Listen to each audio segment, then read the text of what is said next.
पण ते आता डोकेदुखी संपून जाईल. मिसिंग लिंक हा जागतिक चमत्कार जसा कौतुकाला पात्र ठरलाय, त्याचप्रमाणे प्रकल्पाच्या उद्घाटनावेळी नियोजन शून्यतेमुळे सर्वसामान्यांना मोठ्या वाहतूक कोंडीचा सामना करावा लागला. या सोहळ्यानिमित्ताने झालेल्या वाहतूक कोंडीमुळे मुख्यमंत्र्यांनाही माफी मागावी लागली. मुंबईहून पुण्याकडे जाणाऱ्या प्रवाशांची मुख्यमंत्र्यांनी जाहीर माफी मागितली. जोडून आलेल्या सलगच्या सुट्या आणि मिसिंग लिंकच्या उद्घाटनामुळे बंद झालेल्या लेन यामुळे तुफान वाहतूक कोंडी पाहायला मिळाली.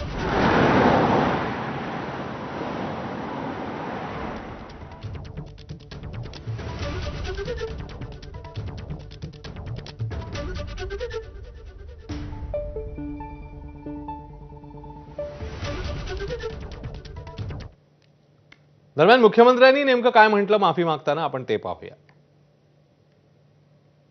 खरं म्हणजे मला आज मुंबईहून पुण्याकडे जाणाऱ्या प्रवाशांची माफी मागायची आहे की त्यांना आज ट्रॅफिक जॅमचा सामना करावा लागला. बरेच लोक ट्रॅफिकमध्ये अडले.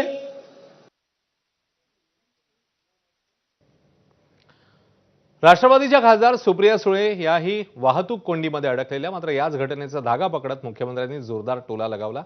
तुमच्या सरकारने थांबवलेल्या